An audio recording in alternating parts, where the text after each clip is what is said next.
actually is really for you and for us to familiarize ourselves with what God says in His Word, particularly in a systematic order. No, in a systematic order. And that's why we started in the book of Romans. Again, the intent and the purpose is for us to be able to understand the gospel clearly so that when we share it to others, then you have an idea of, you have a thought of what you are sharing. I just want to establish your faith because I know this has been repeated many times sa pulpit, Bible study. It means that salvation is only by faith, and that's through the grace and mercy of our Lord and Savior Jesus Christ, and a lot of other lessons in the area of soteriology. Now, let me remind you that there are religions, a lot of religions who are teaching na ang kaligtasan ay kung ano yung magagawa nila. So what they can do.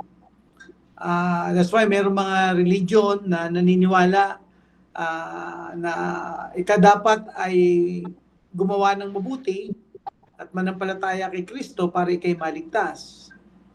Yung iba naman, manampalataya kay Kristo at pagkatapos ikaw ay maging miyembro ng kanilang iglesia at ikay gumawa ng mabuti para maligtas.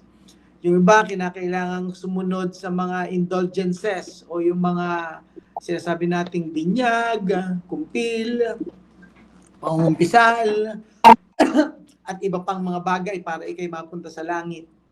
Ang sinasabi ko ay yung mga gumagamit ng Bible, pero mali ang paggagamit ng Bible. Yung iba naman ay kinakailangan ikay mabautismuhan, plus ikaw ay kinakailangang manampalataya. Yung iba naman, kinakailangan ikaw ay sumunod sa 10 utos, plus pananampalataya.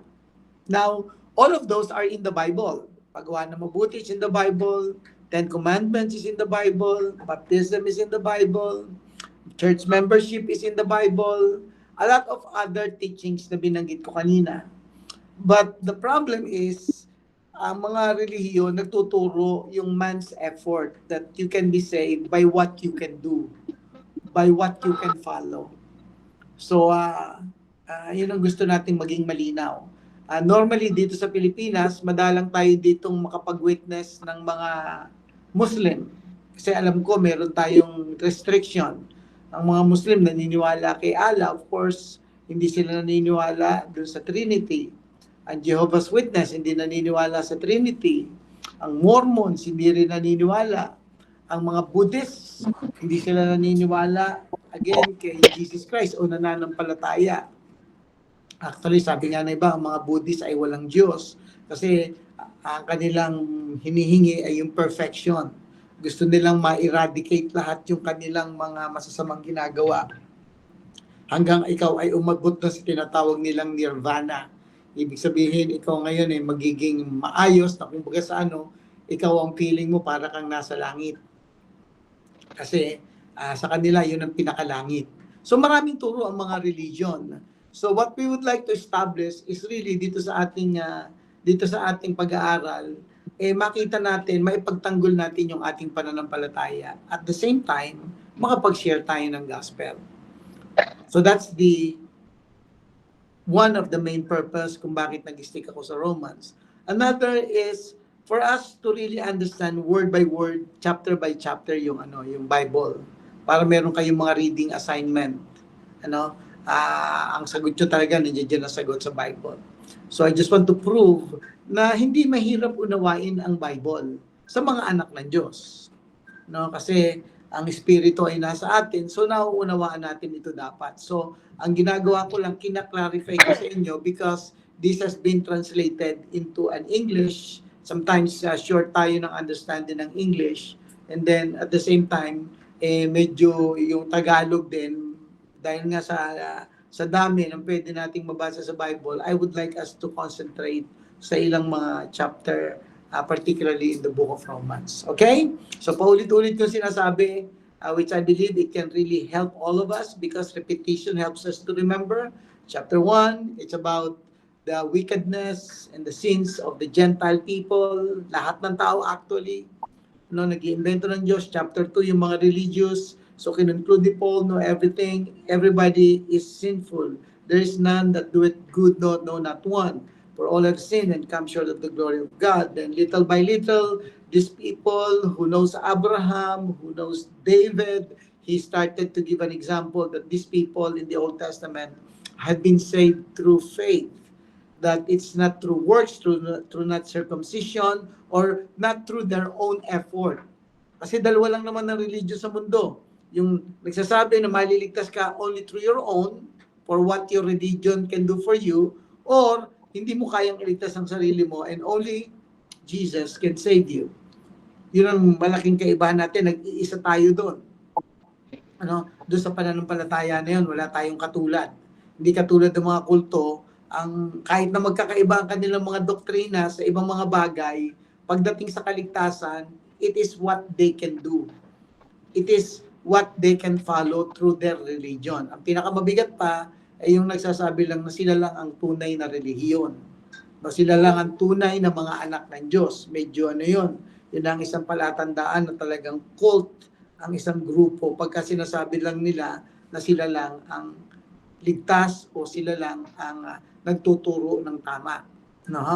Isang relihiyon. So yun ang intention natin for us to be able to understand this. So sa Romans chapter 4, nagsimula nang mag-drive si Paul going to the gospel, going to Jesus Christ. Then chapter 5, if you remember, na sinasabi doon, for by grace, it has been therefore being justified by faith, we have peace with God through our Lord Jesus Christ. And then meron tayong hope, meron tayong joy sa ating mga suffering, and then yung mga bagay na tinubos tayo ng Panginoon even from the law of sin and even from the law itself. Pag sinabi nating law, yun yung utos ng Diyos na hindi nasunod ng mga tao. Particularly, kung alam natin, hindi lang yung 10 Commandments, but even yung utos ng Diyos kay Adan at kay Eva, remember? Ang law na ibinigay ng Panginoon kay Adan at kay Eva, pwede niyong kainin lahat, pero isa lang ang hindi nyo kakainin. The fruit of the tree of the knowledge of good and evil. That is a law that has been given by God. Now, bakit kinakailangan magbigay ng law ang Diyos? Hindi ba pwedeng hindi na lang siya magbigay ng law? Para sa ganoon, hindi na magkakasala ang tao. God always has laws. We have laws of nature, laws na ibinigay sa tao, laws na pag walang law, then it will be in chaos.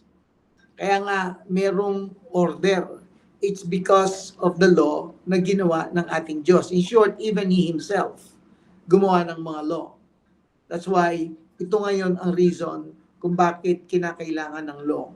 But in spite of that, pagka bumabagsak ang tao, ang Diyos naman ang gumagawa ng paraan. At ang case na ito, ang ginawa niya ng paraan for us to be redeemed from the law, from the curse of the law, and for us to be saved to sin, you are not already my master, ibinigay niya sa atin ang Panginoong Jesucristo through the power of His resurrection and through the Holy Spirit that is in us. Okay? Ngayon, sabi natin sa chapter 6, if you remember, hindi tayo ngayon master na ng kasalanan, so pwede na tayong humindi sa kasalanan. But it doesn't mean na na-eradicate yung ating kasalanan. Pag ibig sabihin ng eradicate, hindi ibig sabihin na nawala, parang bula. Hindi ibig sabihin na yan, nawala na. Nandiyan pa rin yan. Nandiyan pa rin. Hindi tayo na-eradicate ng ang ating mga sinful nature. Nandiyan pa rin yan. Pero ang sinasabi niya sa salita ng Diyos, hindi na natin ito master. Pwede na tayong umayaw dito. Okay? Pero, tulad na sabi ko, Pastor, ibig ba sabihin, hindi na tayo magkakasala? Of course, ayaw ng Diyos na tayo magkasala. Tingnan niyo sabi sa 1 John chapter 1 o chapter 2. 1 John chapter 2 verse 1 and 2. Yan. Again, kung hawak niyo inyong mga Bible, Daisy, hawak mo Bible mo? Opo. Pwedeng pakibasa? 1 John chapter 2, verse 1 and 2. Wait lang.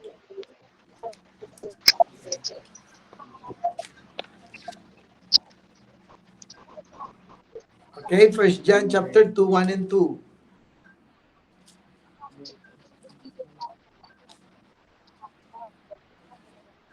Sige, pakibasa, Daisy.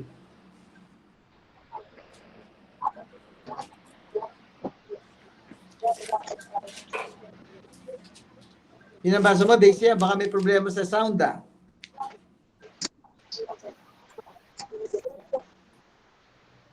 Medyo hindi marinig si Daisy.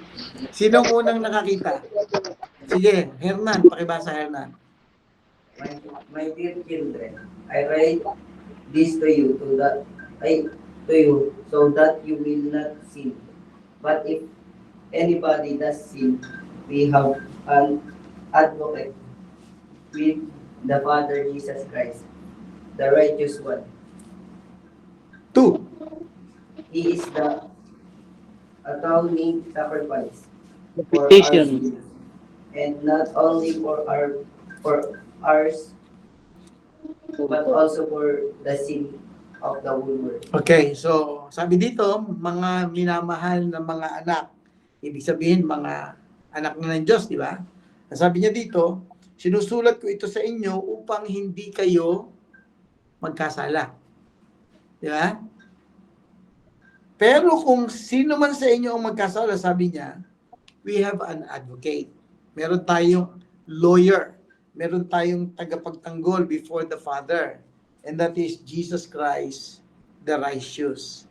He is the propitiation for our sin. No? Kung baga sana makita natin dyan na dahil kay Jesus Christ, siya yung naging kabayaran ng ating mga kasalanan. At sabi diyan, kung ang mga tao din ay mananampalataya, not only for our sins, but also for the sins of the whole world. In short, sinasabi diyan na talagang lahat na makasalanan. In short, ang tao, hindi siya pupunta sa impyerno dahil lang siya yung makasalanan. No, kaya siya pupunta sa impyerno, tinanggihan niya yung solusyon sa kasalanan. At yun ang gusto natin ipahayag, si Jesus Christ. Okay, so ayaw ng Diyos na tayo magkasala. Pero sabi niya, kung tayo ay magkakasala, we have an advocate, we have a lawyer, our Lord and Savior Jesus Christ. So what I mean is this, even though we are already a follower of Jesus Christ, a believer, we all still struggle with sin. Lahat tayo, nakikipaglaban pa dyan kahit na hindi na siya natin master. Ayaw pa rin niyang huminto. Ayaw niya pa rin tumigil. So, hindi lang tayo nakaka-experience yan, even si Paul. So, but before Paul said that, tingnan niyo sabi sa chapter 7. Sa chapter 7 na tayo. Gusto nang iliwanagin ni Paul yang struggle natin yan, na hindi lang tayo, even he himself, are struggling with sin. At katulong ng sin, ang law. Katulong ng sin, ang law. Kaya dito binigyan itong liwanag, paulit-ulit na pinanggit dito yung salitang law, yung sin, yung death, no, paulit-ulit na binabanggit yan. But eventually, binabanggit na rin dyan madalas yung nagawa ng ating Panginoon. Okay? So, simulan nating basahin 1 to 6. Sino ang may hawak ng Bible? Vanessa, can you read please? Okay po, Pastor. Sa Tagalog po ako. Sige. Verse 1. Mga kapatid, ako'y nagsasalita sa inyo ng mga nakakaunawa ng batas. Alam niyong ang isang tao'y nasasakop lamang ng batas habang siya'y nabubuhay. Halimbawa, ayon sa kautusan, ang isang babae ay nasasakop ng kanyang asawa habang nabubuhay ito. Subalit, kung mamamatay na ang lalaki, malaya na ang babae sa batas na nagtatali sa kanya sa lalaking iyon. Kaya nga, siya'y magkakasala ng pangangalunya kung makikisama siya sa ibang lalaki habang nabubuhay ang kanyang asawa. Ngunit, kung patay na ang kanyang asawa, malaya na siya sa batas na iyon at mag-asawa man siya sa ibang lalaki, hindi siya nagkakasala ng pangangalup niya. Gayon din naman mga kapatid, namatay na kayo sa kautusan sa pamamagitan ng katawan ni Kristo. At ngayon, kayo ay kabilang na sa mga nakipag-isa sa Kanya na muling binuhay, upang magbunga tayo ng mabubuting gawa para sa Diyos. Verse 5. Noong tayo'y namumuhay pa ayon sa ating likas na pagkatao, ang ating mga masasamang hilig na pinupukaw ng kautusan ay naguudyok sa mga bahagi ng ating katawan na gumawa ng mga bagay na hahantong sa kamatayan. Ngunit, malaya na tayo ngayon mula sa kautusan dahil namatay na tayo sa kasalanang dating umaalipin sa atin. Kaya, tayo naglilingkod sa Diyos hindi ayon sa lumang batas na nakasulat, kundi ayon sa bagong buhay ng Espiritu. Okay, so binabanggit dyan ni Paul yung relasyon ng tao sa law. Ang sabi niya dito, yung mga nakakaalam ng law, to those who know the law has authority over someone only as long as that person lives. Ano ang intent niya? Ginamit niya yung halimbawa ng mag-asawa na ikino-quote niya yung nangyayari sa Deuteronomy chapter 24 dito sa simple illustration na ang isang married na babae bound siya sa kanyang husband as long as he is alive. But if the husband dies, she is released from the law that binds her to him. So, sabi niya ganon, ang isang lalaki na married sa kanya, ang isang babae na married sa kanyang husband, sa kanyang asawang lalaki, naka-tie up doon sa kanyang asawa habang ito'y nabubuhay. Pag daw ito'y namatay, tapos na. Ano ang ibig niyang sabihin? Dati sila'y nakatali sa law. Dati nakatali sila sa law. Pero dahilan sila ngayon ay na kay Kristo, sila ngayon ay patay na sa law, di ba? Kung saan patay na sila raw kasi pinulfilled na yun ng Panginoon. Jesus Christ fulfilled it. Now they are free to be on the other side, which is the side of God through Jesus Christ. So ginamit niya lang yung halimbawa ng mag-asawa na hanggat buhay pa yung isa, hindi siya pwedeng mag-asawa. Pero pagka namatay, yung asawa niya, pwede na siyang mag-asawa uli. Hindi siya nagkukumit ng adultery. So what's the point? The point is, dati tayo ay asawa natin ng law. Nakatali tayo sa law. But because namatay yung law, because of Jesus Christ na sa atin, then tayo ngayon ay pwede na maglingkod sa ating Panginoong Jesucristo. Kaya nga sabi niya sa verse 4, so my brothers and sisters, you also died to the law through the body of Christ, that you might belong to another. Who is that another? Jesus. To him who was raised from the dead, in order that we might bear fruit for God. So in short, yung law, ang sabi dito, tsaka yung flesh, so verse 5, for when we were in the realm of the flesh, the sinful passions aroused by the law were at work in us, so that we bore fruit to death. Nung tayo ay alipin pa ng kasalanan, di ba namumunga yan? Ano bunga? Mga kasalanan, yung mga wickedness na sinasabi ko. May bunga, mayroong fruit.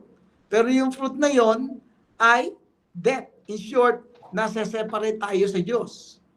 Ay, ang tao, pag separated sa Diyos, kahit nabuhay siya, wala. Yung kanyang buhay dito sa lupa, talagang sabi ko nga, walang contentment, walang satisfaction. In short, palala ng palala. Paggrabe ng paggrabe. Kasi hindi siya makahindi doon sa kasalanan. At pagkatapos, yung lupa, nagsasabi at kinukumpirma. The law is confirming it. Kasi nakikita niya yung mga sinabi ng mga kautusan na, of course, galing sa ating Panginoong Diyos. So it only compounds the problem. Pero sinasabi niya ngayon dito, kung tayo ngayon ay nasa kabila na, then ang bunga ngayon ng righteousness na binigay natin si Kristo, it will bear fruit for God. So may comparison, di ba? May comparison yung dalawa. Kaya nga ano sabi ng Bible? If any man is in Christ, he is a new creation. all things are passed away. All things become new. So sabi sa verse 6, but now by dying to what once bound us, we had been released from the law so that we serve in the new way of the Spirit and not in the old way of the written code. Now listen very carefully. Ito ang dahilan kung bakit sinasabi natin na yung mga relihiyosong tao, ang pinangahawakan nila yung sinasabi ng kanilang mga relihiyon. Nakabound sila doon. Nakabound sila doon sa sinasabi ng kanilang relihiyon na base sa turo ng tao. Because of that, then, makita natin na hindi talaga ligtas. While sinasabi nila. No? Kasi pinapaliwanag talaga dito ni Paul na kung saan yung nasa atin, of course, ang banal na espiritu na siyang nagbubunga sa atin, ang nagpuproduce ng mga bunga sa atin. It is not our own. Di ba? Kasi yung sin nga, lumalaban pa sa atin at minsan nakakagawa tayo ng pagkakamali o pagkakasala kahit na ayaw ng Panginoong Diyos. So, yun ngayon ang pinapakita dito ni Paul. Niliwanag niya ito kasi makikita natin sa susunod na mga verses kung ano ang kanyang struggle. But before that, let us read verse 7. So, yung law and sin. 7 to 12. Sister Rose, okay ka lang na magbasa? Or si Hannah? Yes po, okay lang po.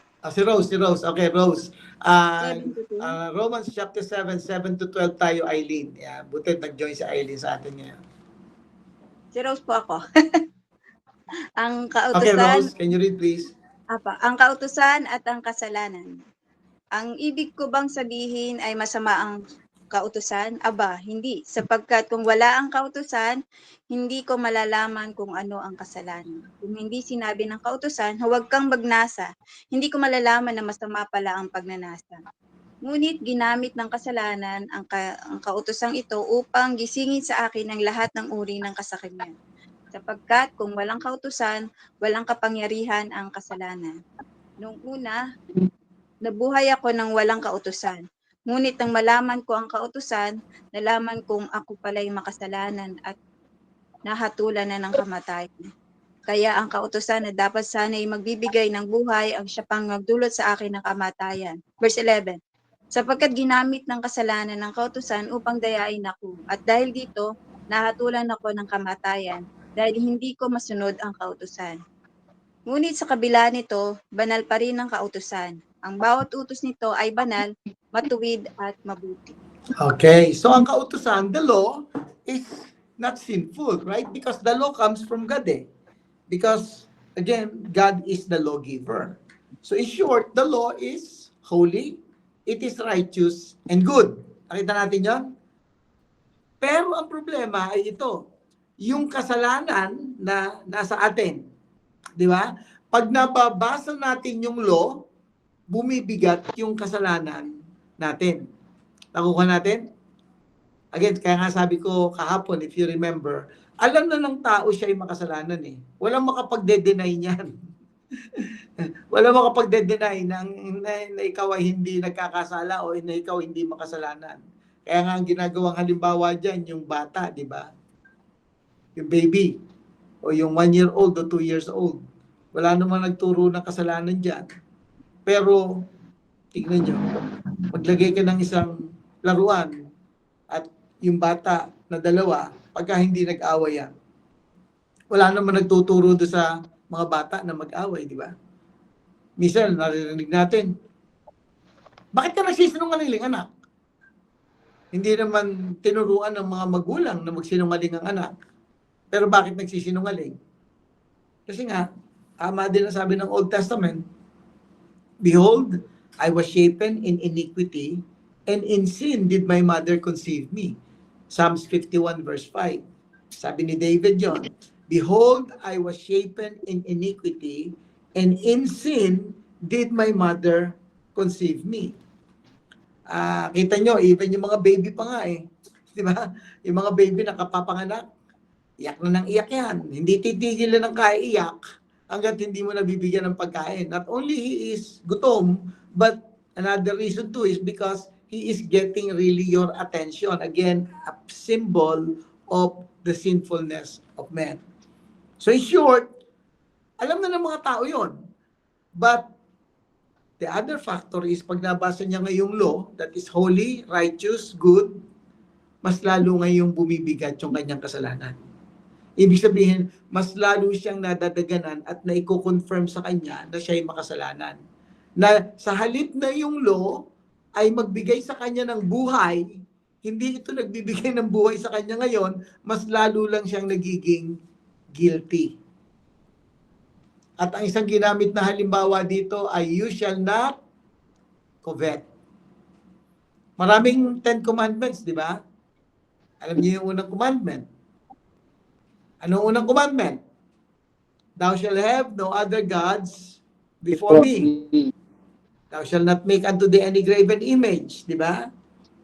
You have to respect the Sabbath. Honor your father and your mother. Thou shall not steal. Worship only the Lord your God. In short, bakit covetousness ang sinabi dito?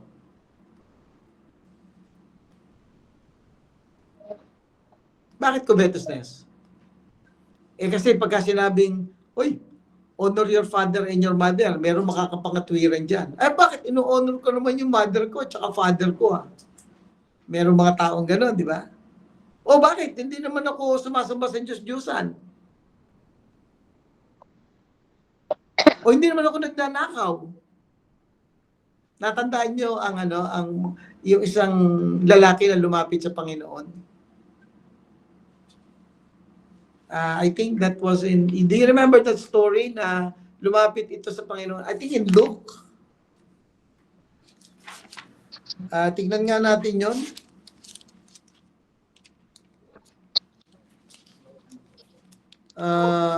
Hinahanap ko pa rin eh. Nawala sa isip ko, naalala ko lang yun eh. Luke chapter 12 ba yun? Yung may isang mayaman na lumapit sa Panginoon, akala niya qualified siya. Sino nakaka-recall sa inyo yun? Hana, tulungan mo ko.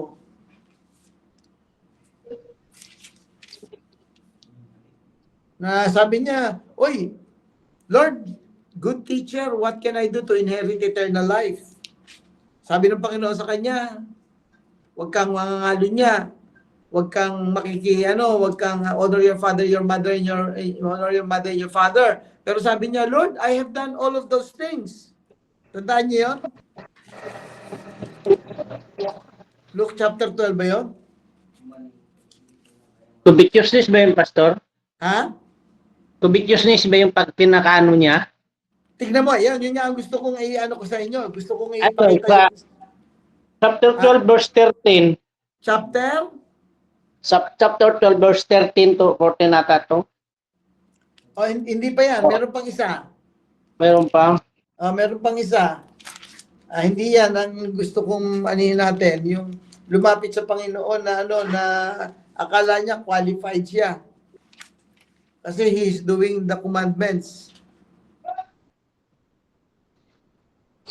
Sa ano pastor? Verse 10? Luke 12:10 ba? Walang ganun yung 18:18 po, unpardonable Pastor. sin. Ano, Hana? Luke 18:18. Ayun, nakita ni Hana. Luke 18:18. Luke Sige nga. 18. Hana, sige, pakibasa mo yan. Asa na yon? Yun. Luke chapter 18, verse 18. Hana, pakibasa mo nga itong lumapit na ito na ruler. Luke chapter 18, verse 18. Hanggang ano lang tayo? Hanggang verse 23. 18 to 23, Hana.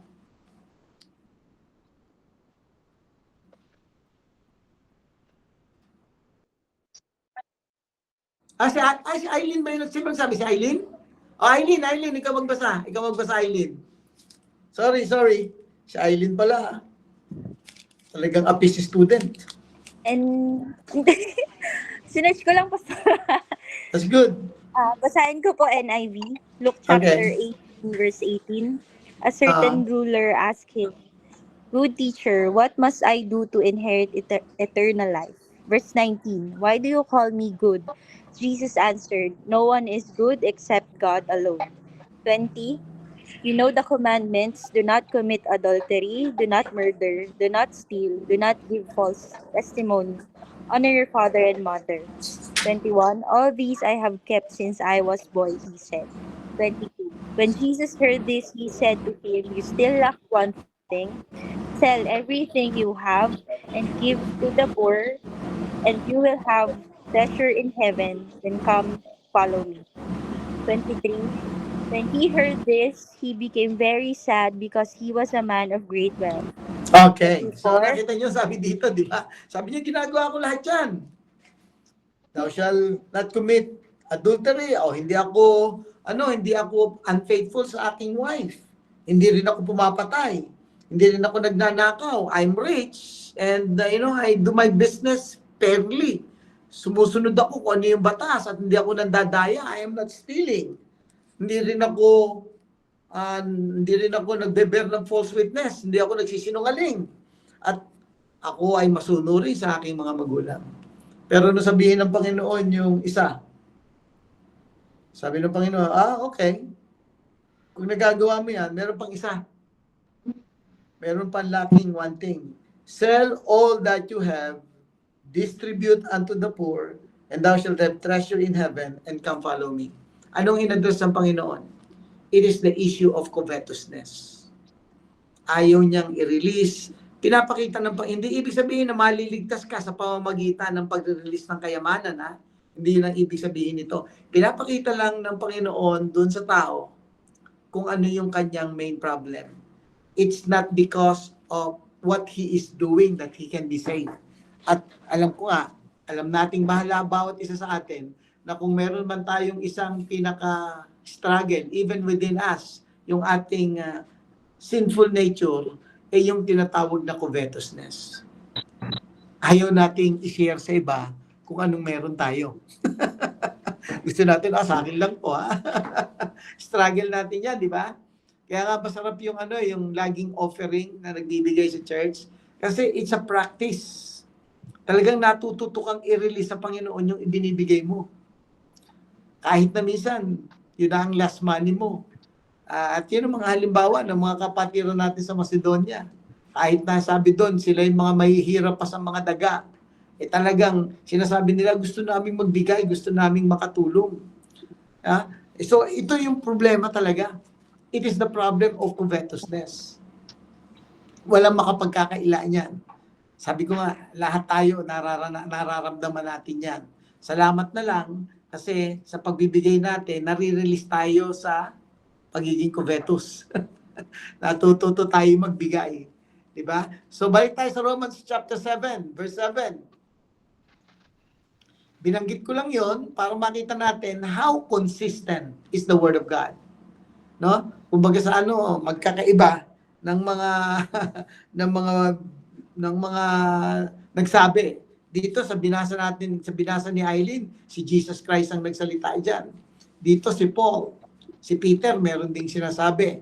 But dito sa chapter 7, sabi ni Paul, pinakamalaking problema ng tao walang iba na hindi niya maikakaila yung covetousness.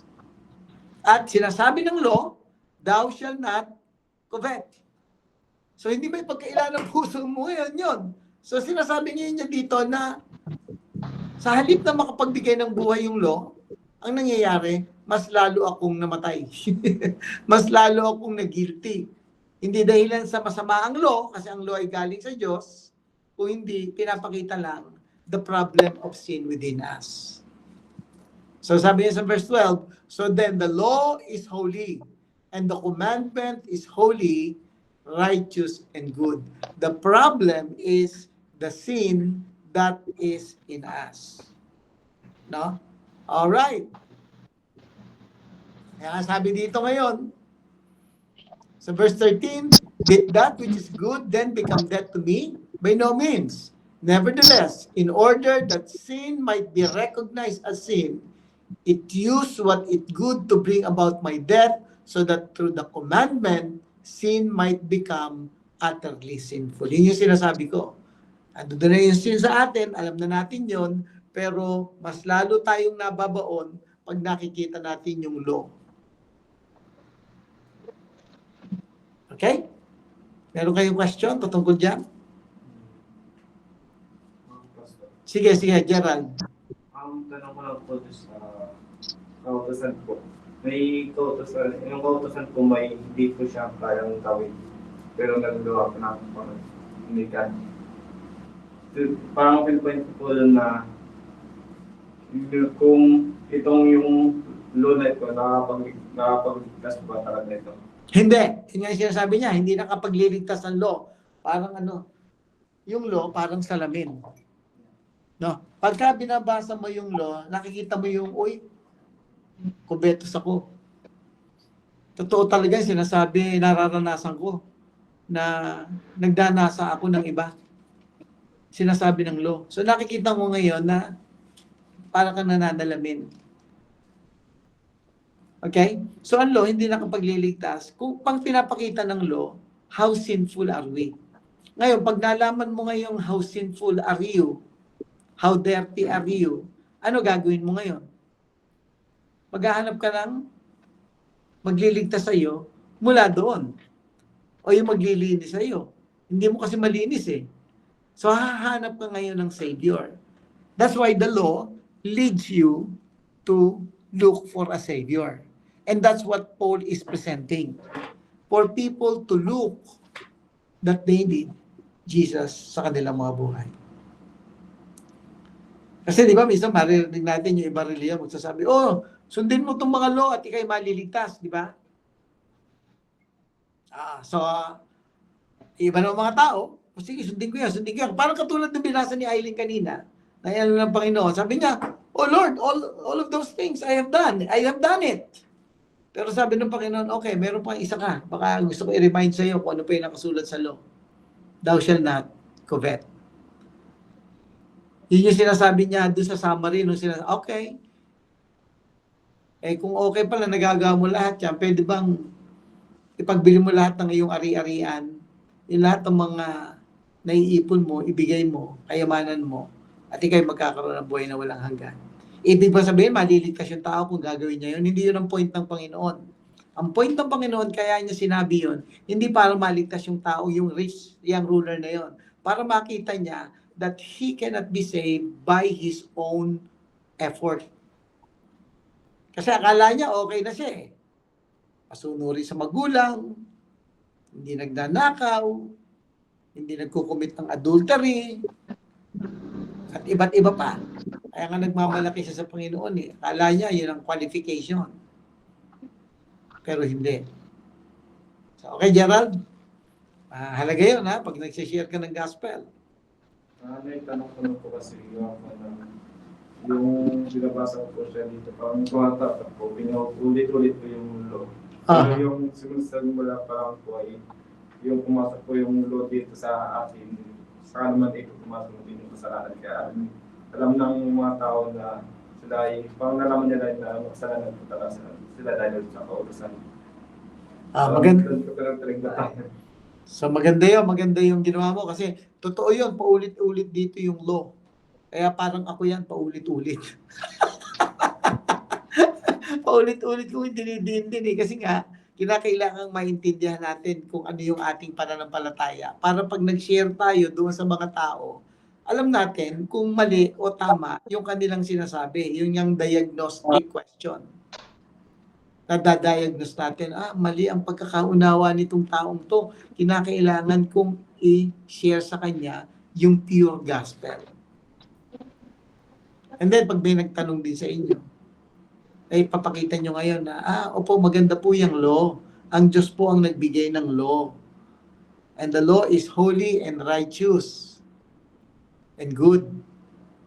But the problem po, hindi natin magawa yan. Hindi po tayo maliligtas sa pamamagitan yan. Hindi, pag sinabi niyang, hindi, kailangan magagawa natin yan. Parang yung rich young ruler kanina, di ba? Na, okay, kung magagawa mo, kaya niyo po bang ipagbili yung lahat ng inyong ari-arian at pagkatapos ipamigay niyo po sa mga mahihirap Ay, hindi ko kaya yan. Walang makakagawa niyan. Di ba? Sasabihin ng gano'n. So in short, the problem of covetousness. So Joel, okay? Yes, Pastor. Yeah. Alright? So now, punta na tayo ngayon sa personal testimony ni Paul. Okay? Ito yung very familiar na verses na maaaring nangyayari din sa atin. Okay? So, sige, pakibasa, Hana, yung verse 14 up to verse 20. Hana. 14 to 20.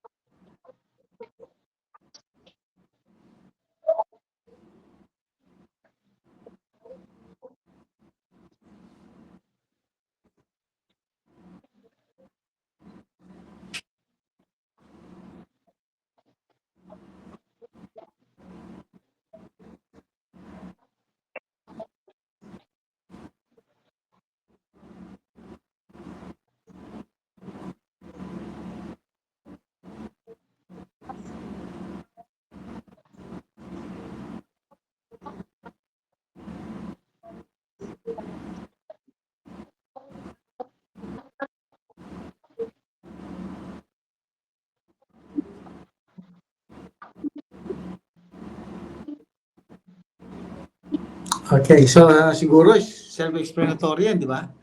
Na si Paul, ang sabi niya, the law is spiritual. But the problem is, I am unspiritual or I am carnal. Kumbaga sa yung problema nga ng tinatawag nating sinful nature. So the problem is, problema to. Kasi yung mga bagay na magaganda na gusto kong gawin, hindi ko magawa. At yung mga bagay na ayaw kong gawin, yung nang nagagawa ko. So sabi niya, ang gumagawa nito ay yung sinful nature na nasa akin. Hindi ako. Kumbaga sa yung sinful nature na nasa akin. Kasi, of course, si mananampalataya na si Paul nung isulat niya ito. So, pinapakita niya yung struggle natin sa sin. Alam niyo, ewan ko kung alam niyo yung yung isang Tagalog na kanta, na hindi naman siguro siya nag-aaral ng Bible, pero sinabi niya doon sa kanta na yung mga bagay na ayaw niyang gawin, yun ang nagagawa niya. At yung mga bagay na gusto niyang gawin, yun ang hindi niya nagagawa. Joel, alam mo ba yung kanta na yun? Hindi ko masyadong naman yun, Pastor. Oo, hindi ko na medyo matanda ng kanta yun eh. Ang Kaya ko naalala ko rin yan. panahon natin eh. So, di ba ito yung struggle ng bawat isa eh. Ito ang problema ng mga tao na slave. So makikita natin na dito nire-recall ni Paul kung ano yung kanyang mga struggle dito sa sin. At yung law, nakapagpapabigat pa ito sa kanya. Kaya sabi niya dito sa verse 21, so I find this law at work. Ano yung law? Yung law na kung saan nagko-connive doon sa sin o nagpapatunay doon sa kasalanan. Although I want to do good, evil is right there with me. For in my inner being, I delight in God's law. But I see another law at work in me. Sabi niya dito, for in my inner being, I delight in God's law. Si Paul, sinasabi niya yung kanyang, ang sinasabi niyang testimony dito, yung kanyang mga struggle nung hindi pa siya mananampalataya. Kasi continuation ito. Sinasabi niya ito, na miskin na nung Pharisee siya, I am delighting in God's law. But the problem in verse 22, sabi niya, for in my inner being, I delight in God's law. But I see another law at work in me, verse 22, waging war against the law of my mind and making me a prisoner of the law of sin at work within me. Diba? Kung mayroon bang nakakaalam ng kautusan, talagang itong si Paul. So gustong-gusto niya yun. But the problem, merong another law, and that is the law of sin, na gumagawa sa kanya. Kaya ano sabi niya sa verse 24? What a wretched man I am. Sa Tagalog yan ay ano ba sa Tagalog? Saklap po, saklap. Napakasaklap. Hindi ko malaman kung ano ang aking gagawin. Sino ang magre-rescue sa akin dito sa dilemang ito? Sino daw? Ano sabi sa verse 25? I thank God through Jesus Christ, our Lord. Yun. Now I am thanking God who delivers me through Jesus Christ, our Lord. Di ba? Napakasarap ng realidad na tayo din, nararanasan natin yan. Even noon. Kaya even yung mga religious na tao, bagsak dyan eh. In myself, I am the law of sin, but in my sinful nature, a slave to the law of sin. Now, tandaan natin, walang chapter ang Bible noon. Ibig sabihin, walang chapter 7, walang chapter 8. Ang naglagay na lang ng mga chapter ay yung mga nag-translate ng Bible. No? In short, continuous yan. Continuous. In short, continuous yan sa chapter 8. Kaya dito, pinapakita niya na ngayon yung exposition kung ano ang nangyari nung siya ay makakilala kay Kristo or nung siya ay matagpuan ni Kristo sa road sa Damascus. Ano ngayon ang nangyari? Sa chapter 8, verse 1. There is therefore now no condemnation to those who are in Christ Jesus. Di ba? Bakit? Yung sinatin, kinokondem tayo eh. Alam niyo yan, di ba? Kaya nga ang mga tao, sa kanilang mga puso, alam nila na mayroong problema. Kaya nga, nag-iimbento ng relihiyon ang mga tao. Kaya nga, even yung mga tiga-bundok nag-iimbento ng Diyos nila. Kasi alam nila, something within is wrong. Something within is wrong. Pagkatapos, nalaman mo pa yung law. Kinonfirm ngayon ng law yung problema natin. So ngayon, parang nakokondem ang tao. Kaya ang nangyayari ngayon sa mga tao, naghahanap ng freedom doon sa condemnation. Kaya sumasama ang tao sa reliyon. Kaya nga sabi ko nga, how many billions of people here on earth? Probably mga around 7 billion ang tao ngayon sa buong mundo. Sabi ng statistics, ang pinakamarami pa rin ay yung mga sinasabing quote and unquote Christian. Pag sinabi natin quote and unquote Christian, yung totoo at saka yung hindi, naghalo na. Kasi lahat to may paniniwala kay Jesus Christ. Pero yun nga, iba naniniwala, Jesus Christ plus good works, Jesus Christ plus baptism, Jesus Christ plus church membership, Jesus Christ plus this. Meron naniniwala, hindi Kristo si Jesus. So kasama sila dito. Mga 2 billion daw yan. And then ang marami pa na pinakamalapit ay mga Muslim, mga 2 billion din. Mga 1.8 billion. Pagkatapos yung mga Hinduism, no? Yung mga naniniwala sa maraming mga Diyos. Pagkatapos Buddhism, pinagsama-sama sila. In short, napakaliit ng percentage ng mga atheist. Alam niyo yung mga atheist, di ba? Yung mga no, hindi naniniwala sa Diyos. Kukunti yun, meron pa rin yun, tumatayo. No? Pero ang problema, ang lumalabas, sila ang Diyos. Kasi lumalabas sila ang Diyos. Bakit? Sila ang nagde-decide ng truth. I remember tuloy, kwento ko kayo sa Amerika. Matatalino tao sa Amerika Talagang matatalino kasi they are the cream of the crop ng Pilipinas Tatalino talaga. Maraming, sabi nga nila, brain drain tayo. Ibig sabihin, yung mga the best na mga Pilipino nagpupunta sa Amerika, sa iba-ibang bansa. Kasi sila yung mga magagaling. So marami kang makakausap doon na magagaling. So meron kong kausap na kapatid nung isang umate sa church. Napakagaling sa relihiyon. Alam niya lahat ng relihiyon. Kaya sabi niya, hindi ako naniniwala dyan sa area na yan, sinasabi mo, Pastor. Kasi ito yung sinasabi. May mga pinaniniwalaan ako doon sa sinasabi mo, pero meron akong hindi pinaniniwalaan. Sinasabi ko sa kanya, Bible So, kaya ang ginagawa ko ay ito, binabasa ko lahat ng reliyon, pinipili ko kung ano yung paniniwalaan ko. So maganda yan, di ba? Para bang, lahat, namimili ako. Kinuha ko yung turo na yan sa Kristyanismo, kinuha ko sa Judaism, kinuha ko sa Islam, kinuha ko saan-saan. Sabi ko sa kanya, sir, I think you have a problem. What's the problem? Kung sinasabi mo na ito ay mali, kaya kinuha mo yung ilang bahagi na tama, ito ay mali, at kinuha mo yung tama, ito ay may tama at mali, kinuha mo yung tama, iniwan mo yung ayaw mo, ganun din sa iba. Sir, you are now the decider of truth. Ikaw na ngayon ang truth.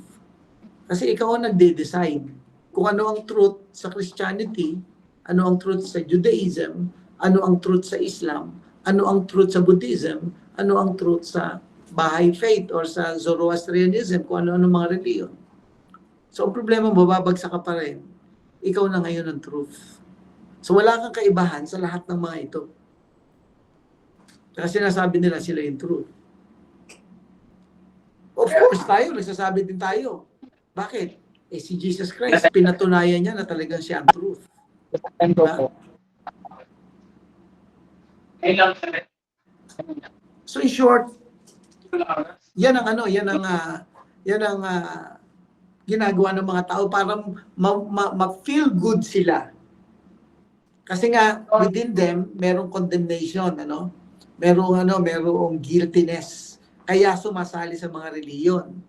Kaya nga yung iba nagpipinitensya, nagpupunta kung saan-saan. Bakit? Kasi alam nila, something is wrong within me. Kinakailangan kong mawala ito.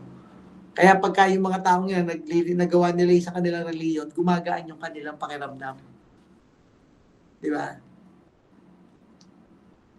Kaya appealing ang religion. Pero alam natin, sa katotohanan, ang maling turo, nakapagpapaganda lang ng pakiramdam, pero hindi ito sa katotohanan. Pero dito, sinasabi niya dito, ni Paul, there is therefore now no condemnation to those who are in Christ Jesus. Tingnan, nakapaganda ng ating faith, di ba? No? Pag naalala mo yung kanyang pagkamatay sa krus, na binayaran niya yung ating kasalanan, pag nalaman mo kung paano siyang nag-suffer, not because of Him, but because of us, and then pagkatapos nun, siya inilibing dahil sa ating mga kasalanan, at pagkatapos nun, siya muling nabuhay. Tayo lang ang may faith na ganun. And therefore, pagharap sa natin sa Panginoon, pupunta tayo sa langit, not because of what we have done, but because of Jesus Christ. Kaya nga yung salitang justification, napakasarap at napakagandang salita. Pinawalang sala. Tingnan niyo sabi sa chapter 5, verse 23-24 ng John. John chapter 5, 23-24. Actually, up to 25 yata yan. Juvenil, pakibasa. John chapter 5,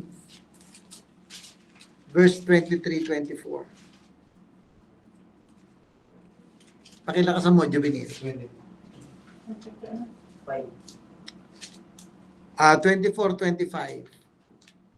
24 na lang, para maikli. Si Jesus Christ nagsasalita. Chapter 5, verse 24. Juvenil yan.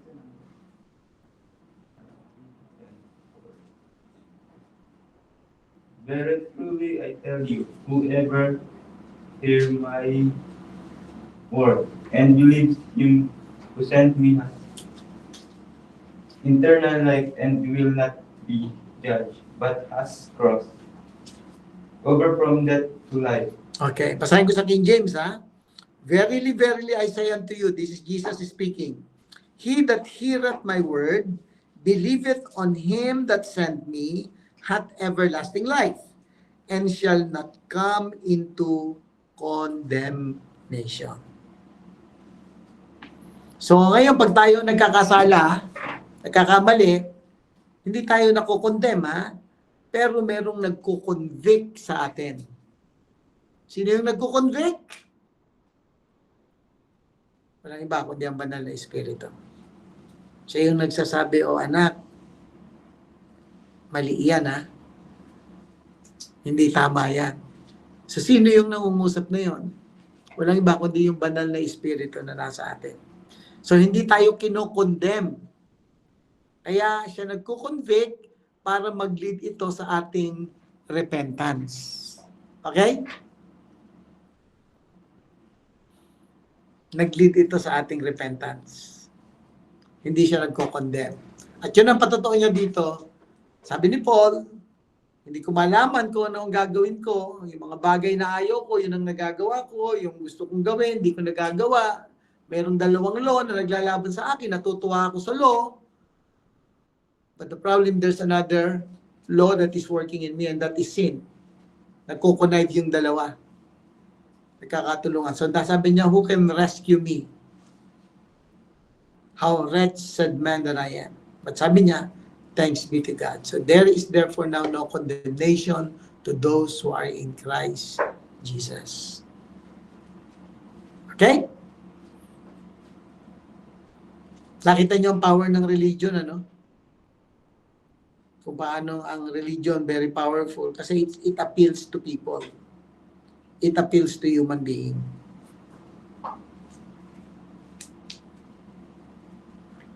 Question? Addition?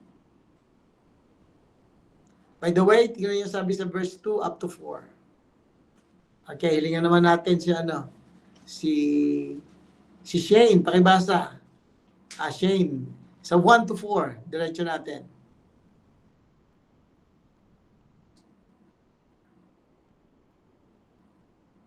Okay ka lang, Shane? Chapter 7 po ba? Chapter 8 na, 1 to 4. Chapter 8. Kaya nga wala nang kahatulang parusa sa mga taong nakipag-isa na kay Kristo. Sa pamamagitan ng kautusan ng Espiritong nagbibigay buhay dahil sa pakikita natin kay Kristo Jesus.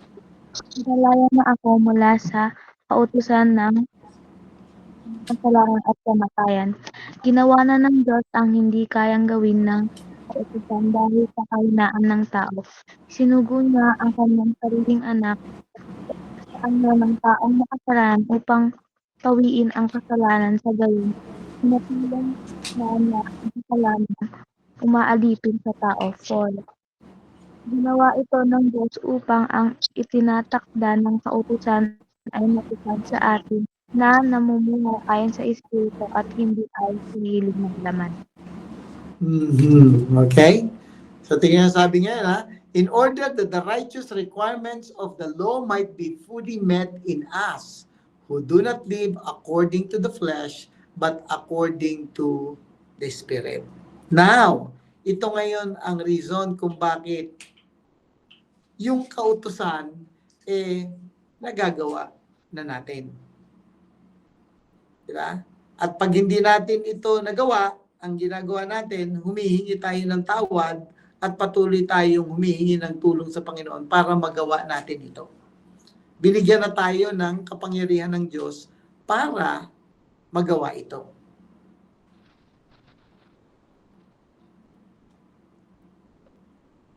Bakit? It is the Spirit who is giving us life. So dalawang ngayon ang sinabi ni Paul sa verse 5 to 8. Pinakita niya dyan ngayon yung dalawa. Nagkakaroon siya ngayon ng more explanation, more clarification. 5 to 8, basahin ko. Those who live according to the flesh have their mind set on what the flesh desires. But those who live in accordance with the Spirit have their mind set on what the Spirit desires. The mind governed by the flesh is death, but the mind governed by the Spirit is life and peace. The mind governed by the flesh is hostile to God. It does not submit to God's law, nor can it do so. Those who are in the realm of flesh cannot please God. Anong ibig niya sabihin? Na mayroong dalawang kampo. Yung pinangungunahan ng laman, in short, yan yung mga hindi Kristiyano, at yung pinangungunahan ng Espiritu, ito yung mga Kristiyano na ang resulta ay mapakikita sa kanilang mga buhay. Okay? In short, yun yung tinatawag natin na fruit. Again, kaya nga yan ay governed by the Spirit that is life and peace. So, dalawang klase ng tao. Tingnan sabi sa verse 9. Pakibasa mo, Hernan. Ngunit hindi na kayo namumuhay ayon sa laman, kundi ayon sa Espiritu. Sa katunayan, naninirahan sa inyo ang Espiritu ng Diyos. Kung wala sa isang tao ang Espiritu ni Kristo, hindi kay Kristo ang tao. Hindi naman sabi yun, di ba? Pagka daw ang isang tao ay walang Espiritu ni Kristo, hindi ito kay Kristo. Kanino?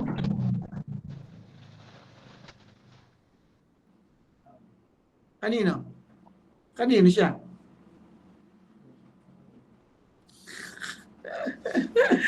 Di ba?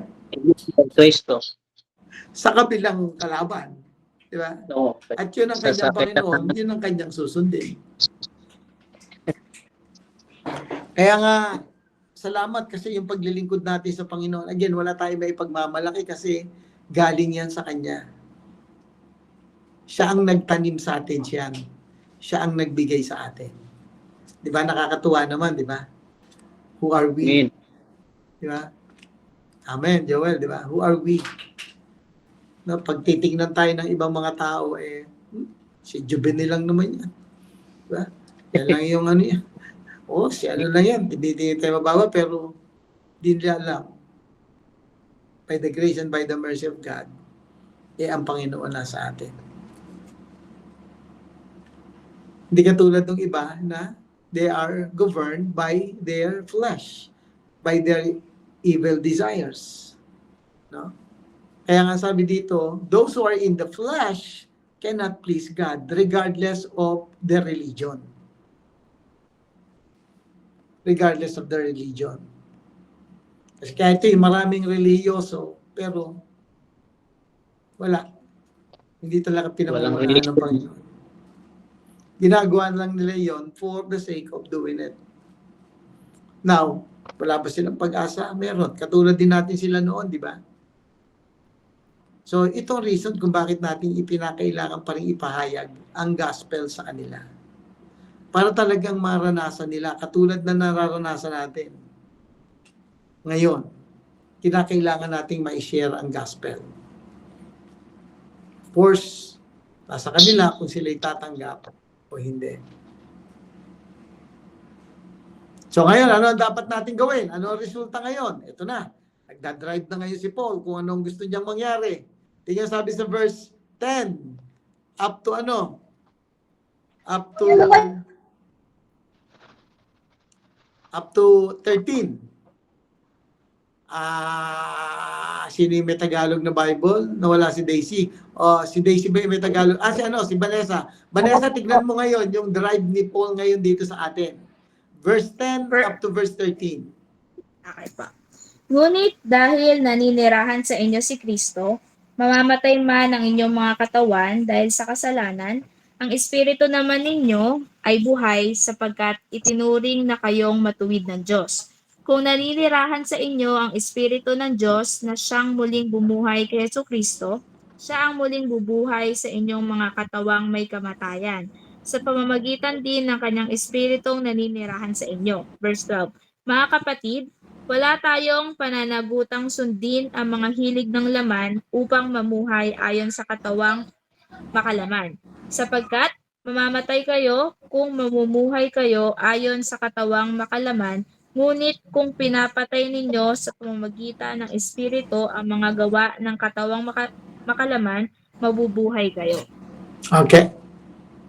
So makita natin kung ano yung nangyayari sa mga anak ng Diyos na talagang ang banal na Espiritu na gumagawa sa atin, yun ang reason kung bakit tayo buhay.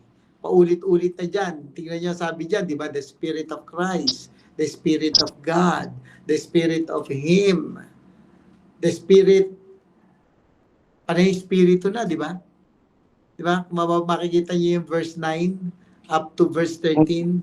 Kasi nga, yun na yung nakatira sa atin. Yun na yung ating kapangyarihan. Alright, tapusin natin. Verse 14 up to 17. Pakituloy ulit, Vanessa. Verse 14. Ang lahat ng pinapatnubayan ng Espiritu ng Diyos ay mga anak ng Diyos, sapagkat hindi espiritu ng pagkaalipin ang inyong tinanggap upang kayo'y mamuhay sa takot. Sa halip, ang inyong tinanggap ay ang espiritu ng pagkupkop upang kayo'y gawing mga anak ng Diyos. Kaya tayo'y tumatawag sa Kanya ng Ama, Ama ko. Ang Espiritu ang nagpapatotoo kasama ang ating espiritu na tayo'y mga anak ng Diyos. At yamang mga anak, tayo'y mga tagapagmana ng Diyos at kasamang tagapagmana ni Kristo. Sapagkat kung tayo'y kasama niya sa pagtitiis, tayo'y makakasama niya sa kanyang kaluwalhatian. Siguro self-explanatory yan, di ba? Sabi diyan, tayo ay pinamumunahan ng banal na Espiritu, then tayo ay mga anak ng Diyos.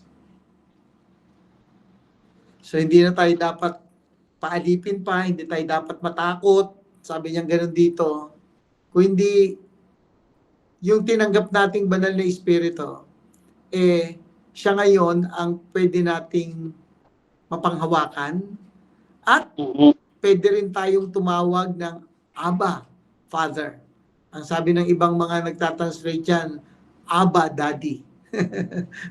Pwede na tayong tumawag pagka yung tayo ay nakikipag-struggle sa flesh. No, kumbaga sa sinasabi ng flesh na hindi, ganito. No, Lord, tulungan niyo ako. Ama, Daddy, tulungan mo ako.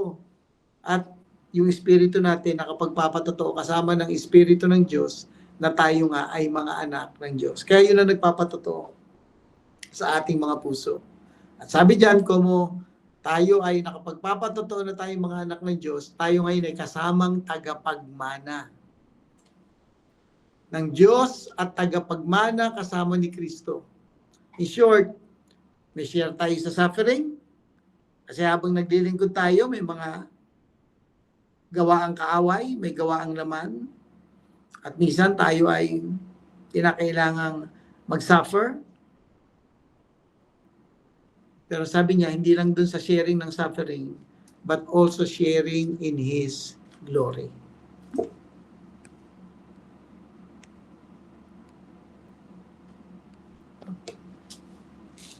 Okay, any clarification and question?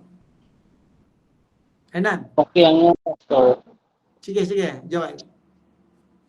Yung sa 17, Pastor, maganda yung niya kasi yung and if children, then heirs of God, and joint heirs with Christ, if so be that we suffer with Him, that we may be also glorified together.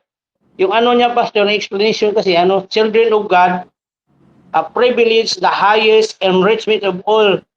Everything that belongs to Christ belong to us through the cross which was done for us. Does it pertain to mere suffering, but rather suffering with Him, referring to His suffering at the cross, which brought us total victory. He has been glorified, and we shall be glorified, all made possible by the cross.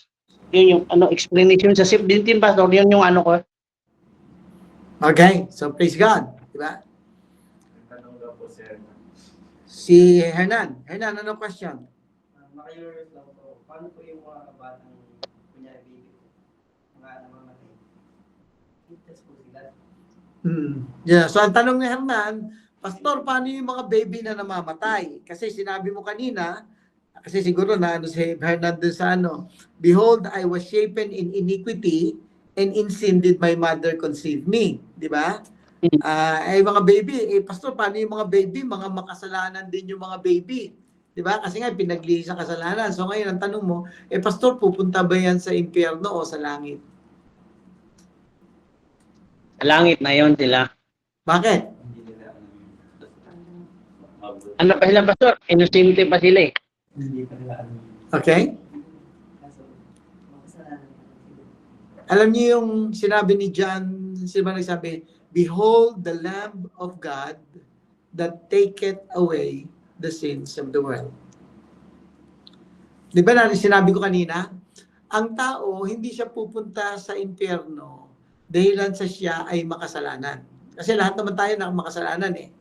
Kaya siya pupunta sa impyerno, tinanggihan niya yung magliligtas sa kanya sa kasalanan. Tinignan niyang kaligtasan. Kanina, binasa natin kanina, di ba sa 1 John chapter 2, 1 to 2? Sabi ganon, my little children, I do not want you to be sin. I do not want you to sin. Ayaw ko kayong magkasala.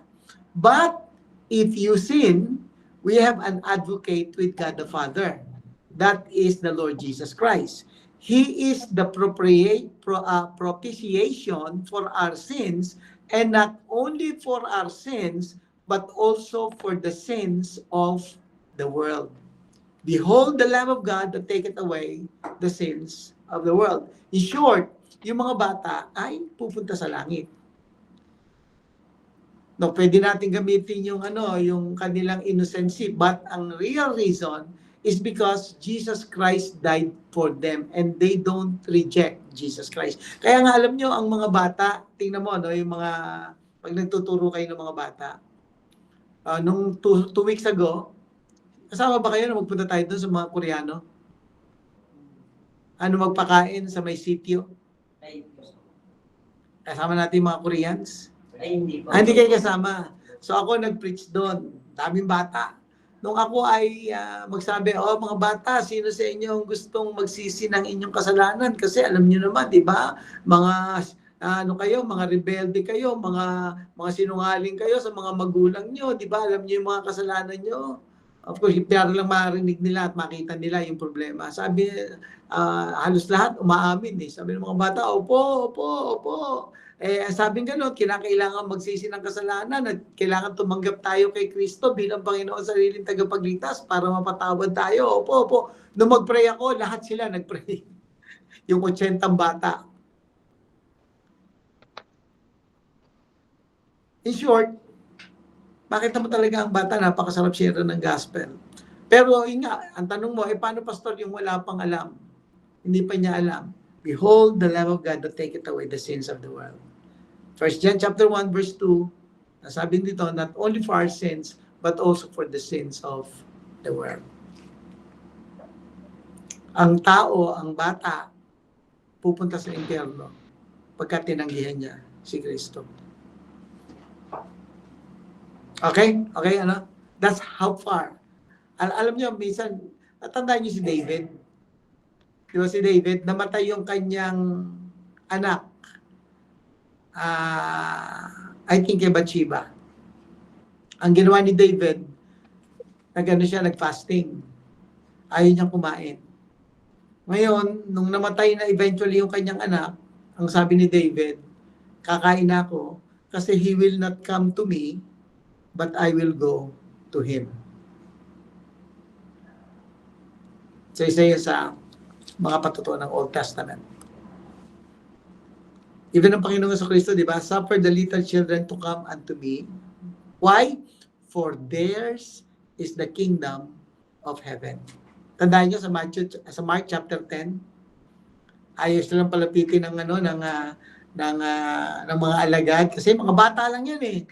Pero sabi ng Panginoon, suffer the children to come unto me. Let the children come to me. Why?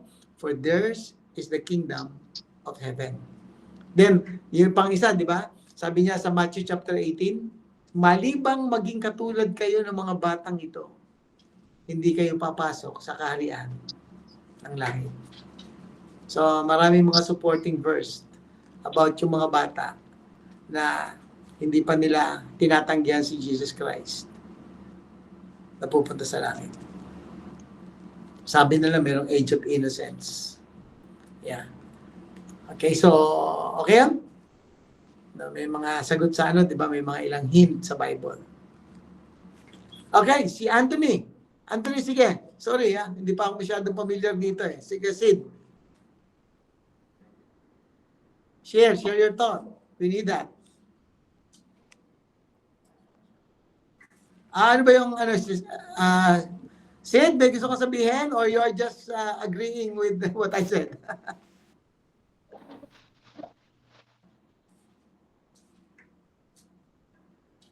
Sid? Are you there?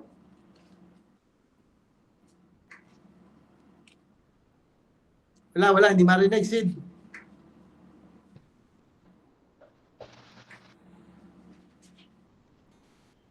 Hello? Okay. Medyo tuloy ko muna, Sid, ha? Pagka pwede ka na, salita ka lang, Sid. I'll just stop. Miski na nagsasalita ako. Verse 18. Tingnan na ngayon natin yung future. No? Romans chapter 7. Tapos na tayo, tatapusin lang natin ito. Hanggang verse 20, hanggang verse 30 lang tayo.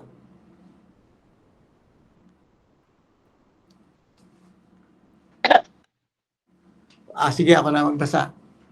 I consider that our present sufferings are not worth comparing with the glory that will be revealed in us. Tandaan natin, ang verse 17, we will be sharing in the suffering of Christ. Kasi nga, lumalakad tayo sa banal na espiritu. Kasi nga, yung flesh, kalaban eh. Tandaan natin, di ba? So, kinakailangan yung mag-flesh, mag-suffer. Yung sinful nature, kinakailangan talunin ng banal na espiritu na nasa atin. No, kasi may laban eh. Kaya may resulta ng suffering. Kasi normally, sabi ko nga sa inyo, suffering comes from the word pathos. Na ang suffering, it involves a passion.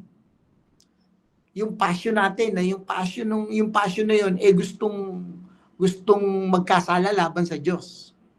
Kaya kinakailangan mag-suffer yung laman o yung sinful nature sa pamamagitan ng pagkontrol ng banal na espiritu. Kasi ang banal na espiritu lang ang makakakontrol doon sa ating sinful nature.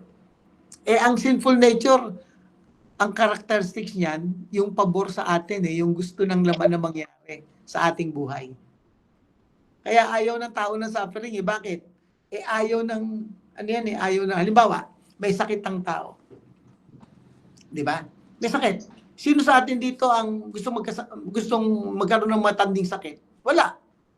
Gusto natin maging masigla tayo, di ba? Pero whether we like it or not, nagkakasakit. Even yung mga mananampalataya o miski tayo. So ngayon, pag may sakit ka ngayon, ano ang nagiging resulta nito? Di ba? Natututo tayong mas lalong maging malapit sa Panginoon. Lord, hindi ko alam kung ano mangyayari sa akin. Lord, maaaring mamatay na nga ako. Lord, ganito, lumala yung aking sakit. But Lord, tulungan mo ako. Alam ko naman, Lord, na ikaw ang nagpapagaling.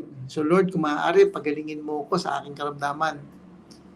But Lord, kung ito ay time ko na, lalo na yung may mga cancer, Lord, tulungan mo akong mabuhay pa para sa iyo.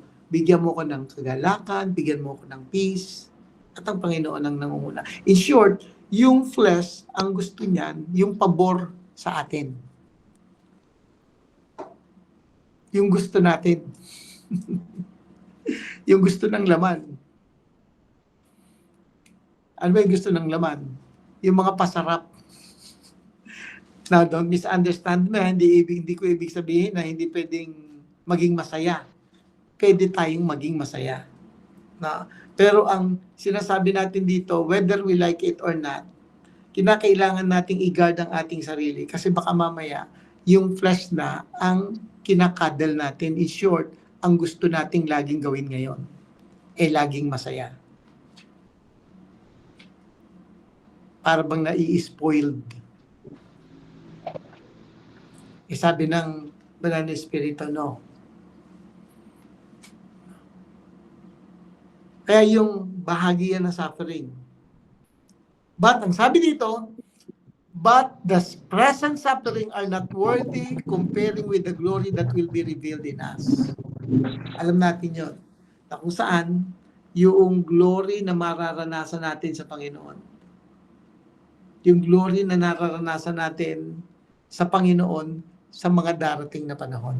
Kaya sabi sa verse 19, for the creation waits in eager expectation for the children of God to be revealed. For the creation was subjected to frustration not by its own choice, but by the will of the one who subjected it in hope that the creation itself will be liberated from its bondage to decay and brought into the freedom and glory of the children of God. Ano ibig niya sabihin? Ibig niya sabihin, even yung creation is groaning because it has been affected by sin. Yung creation.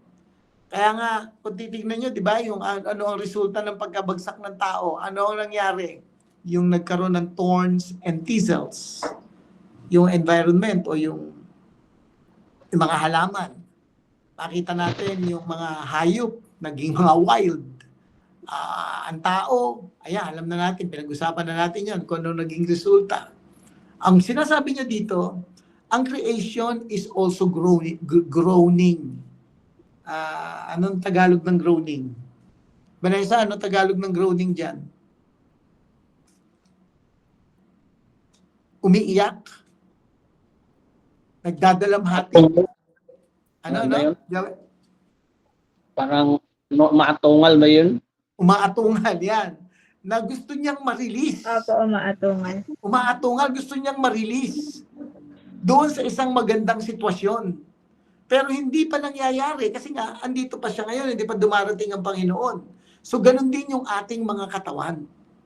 Yung ating mga katawan, di ba? Lahat tayo dito gusto natin maging maayos na, makapamuhay na tayo ng perpekto sa harap ng Diyos. Gusto natin talaga, kung maaari lang, yung mga nakikita nating mga corruption, yung nakikita nating mga injustices, at nakikita natin iba, di ba, maging maayos na, pero hindi natin makita sa ngayon. Pero ang sabing ganon, pagdating ng glory, walang iba, kundi yung redemption ng Panginoon sa ating mga body. Yung redemption ng Panginoon sa mundong ito, then that is really hindi pwede ma-compare yung ating mga suffering na nangyayari ngayon dito sa atin sa lupa. Sa ating katawan, sa ating environment, no? Kung hindi, ang sabi dito, it's not worth comparing sa glory that will be revealed in us. So ginamit niyang halimbawa yung creation. Na even it nag-groan. So katulad din naman ng body natin. It is groaning, Lord, I really would like to live 100% for you. I really would like to be with you. No? Pero dito pa tayo, nakikipaglaban, nakikipag-battle, even with our flesh. But with the help of the Holy Spirit, nakikita natin yung mga victory na binibigay sa atin ng Panginoon. But it is not yet to the full reality of it. Kaya nga meron tayong sanctification na kung saan tayo ay pinapaging banal ng Diyos. Araw-araw, nag-conform tayo sa image ng ating Panginoon, which is the point of Paul. Kasi dito na ngayon natin makikita yung yung verse 26, by the way. 26 to 28. In the same way, the Spirit helps us in our weaknesses.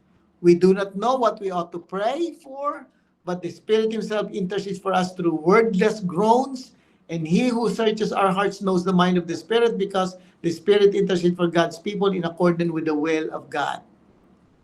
So in short, makita natin na ang Espiritu sa atin ay talagang nandoon na willing tumulong. Siya yung nagpe-pray din para sa atin, para yung ating mga weaknesses, yung ating mga infirmities. Yun ang sabi dito sa sa Romans chapter, dito na basahin ko sa King James Version. Ang sabi dito sa verse 26, likewise, the Spirit also helpeth our infirmities, yung ating mga weakness, yung ating mga na-experience na hindi maganda. For we do not know what we ought to pray for as we ought, but the Spirit itself maketh intercession with us with groaning which cannot be uttered. And this is the reason kung bakit yung paboritong verse ng marami, yung 28. For we know that all things work together for good to them that love God, to those who are the called according to His purpose. In short, ano man ang mangyari, ano man ang sitwasyon, gusto man natin o hindi natin gusto, God is working all things for good of those who love Him. Kasi tinawag tayo with a purpose. Ano yung purpose na yun?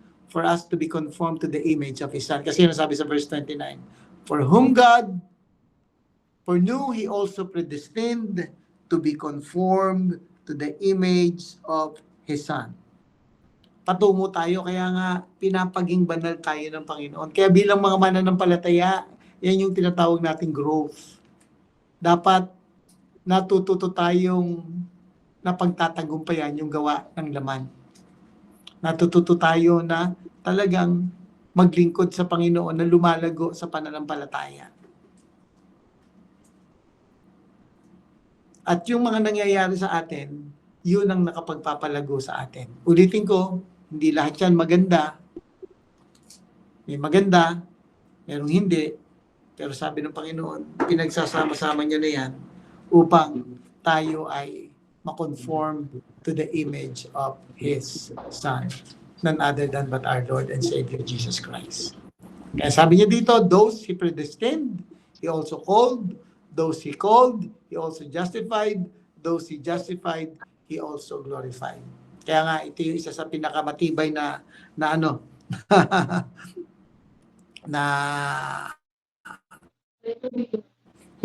verse election. He predestined. Nung i-predestined ng Panginoon, tinawag ng Panginoon. Nung tawagin ng Panginoon, pinapawalang sala. At nung ito'y kanyang pinawalang sala, ang susunod is glorified. And if you will look at it, all of it is in the past tense. Ibig sabihin ng past tense, Pastor, wala pa naman ako sa langit. Bakit nasabi niya na glorified na ako? Why? Because Jesus Christ is representing us. Nakuha natin? Kaya lahat yan past tense because of what Christ have done to us. So therefore, the glory belongs to Him. Kaya nga, ang paborito natin lagi yung mga salita, O Lord God, thank you for your grace. Thank you for your mercy. At pag naranasan niya ng isang tao, natin, tingnan mo kung hindi mo i-share. That's why this is the best news that people can hear. The main problem of the world is the lostness of men. Sabi nga ng isang pastor. Kaya kinakailangan nating mag-share ng gospel. Let us give what we have. Kaya nga, tandaan niyo sabi ni Paul sa Romans, we are a debtor. Tayo ay may mga utang. Tinanggap natin ng free, therefore dapat ibigay din natin ng free sa iba. Okay? Praise God.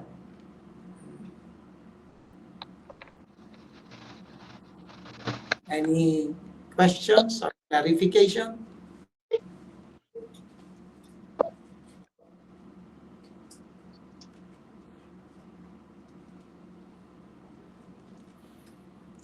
Sa ating mga nasa online, tahimik yung tatlo dito. Yung ating mga nasa online, do you have any questions or clarifications or any additions? Anthony, ano ba yan? Okay ka lang? Ay, sorry, Pastor. Pastor, nagloko po kanina eh. Pasensya na po. No problem. Tanong ko lang po kanina, Pastor, yung tatanong ko, yung regarding sa innocence. Okay. Tanong ko lang po, how about yung mga hindi inabot ng gospel? For example, yung sa mga tribe, hindi sila inabot ng gospel, di naman nila ni-reject si Jesus Christ. So anong katatayuan nila? Alam mo, magandang question yan. Ito na isa sa pinakamahirap na sagutin. I can answer it theologically from the point of view ng ibang mga kamwa natin, mga ganggawa. Because Romans chapter 1 verse 20, yun ang normally na binabanggit. Kaya you can open that in Romans chapter 1 verse 20. Di ba? Yung creation po. Oo, in creation, di ba? Familiar tayo dyan.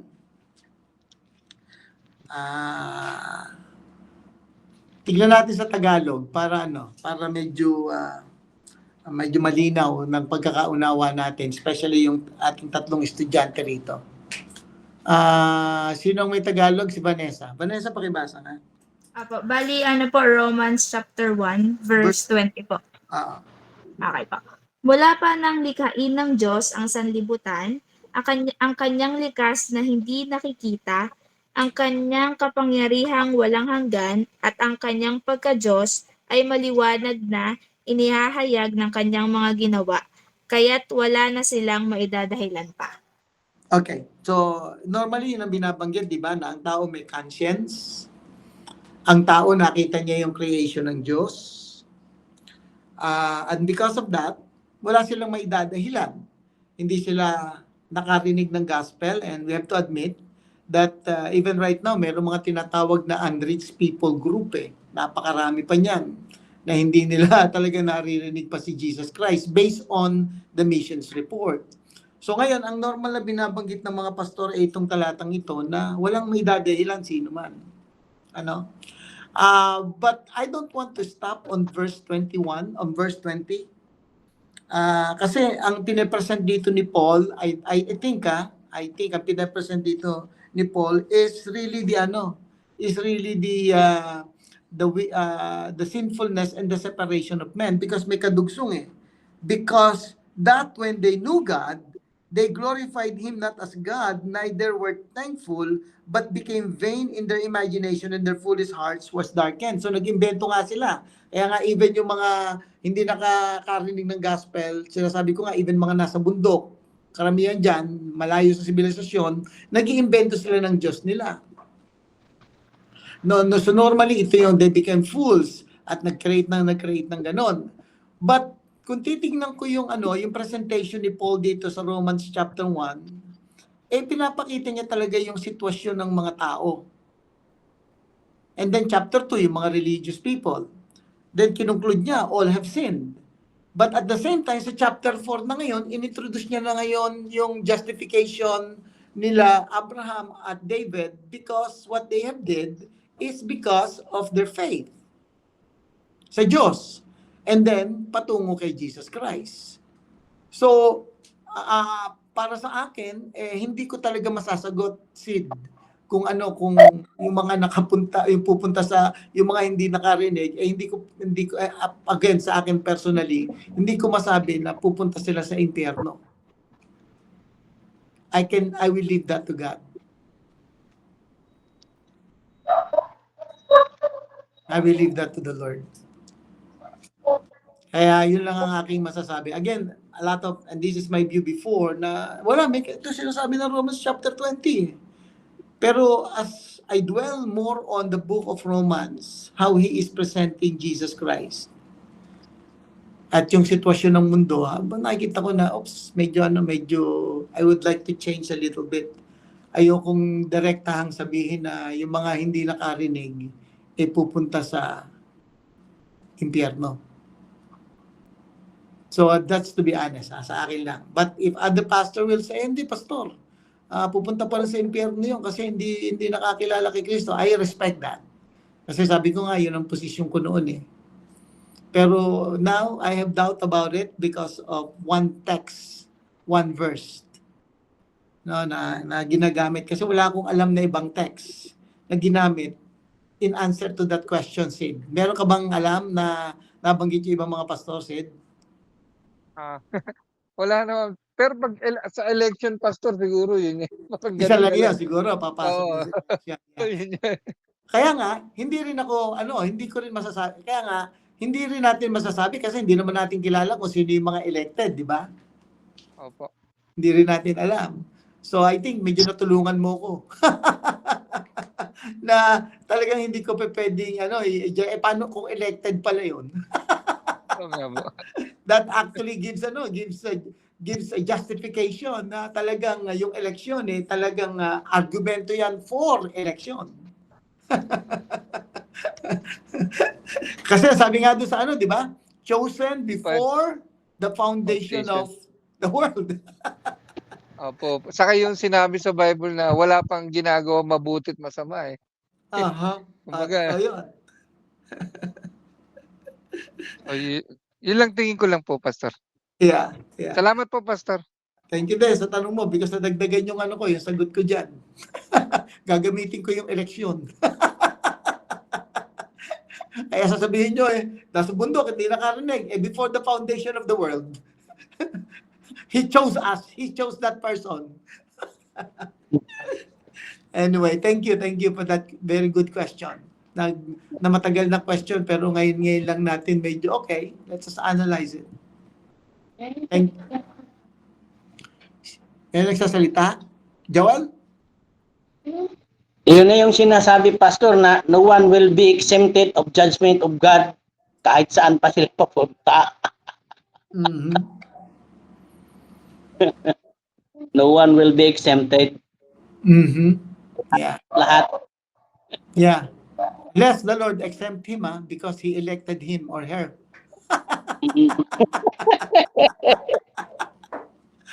Sabi nga nila, ignorance of the law does not excuse. Actually, na-recall ko tuloy yung tanong na mga bata eh. Di ba? Yung mga bata na inosente na hindi pa rin nila nalalaman. Oh. Diba? Mga batang inosente na hindi nila alam, nasagot natin eh.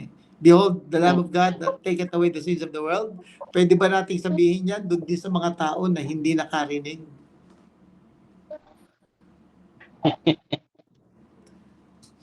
Pwede ba nating i-equate yan doon sa sinasabi ko kanina, na sinasabi ng maraming pastor? People will go to hell not because they are sinners, but because they have rejected. Eh, ang problema doon sa mga taong hindi pa nakarinig, hindi naman nila nire-reject. Kasi nga hindi nga nila naririnig. Di pa nila naabot. Hindi pa naaabot.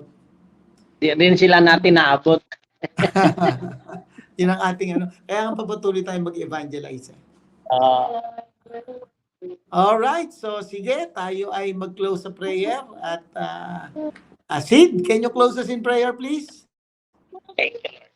Okay po.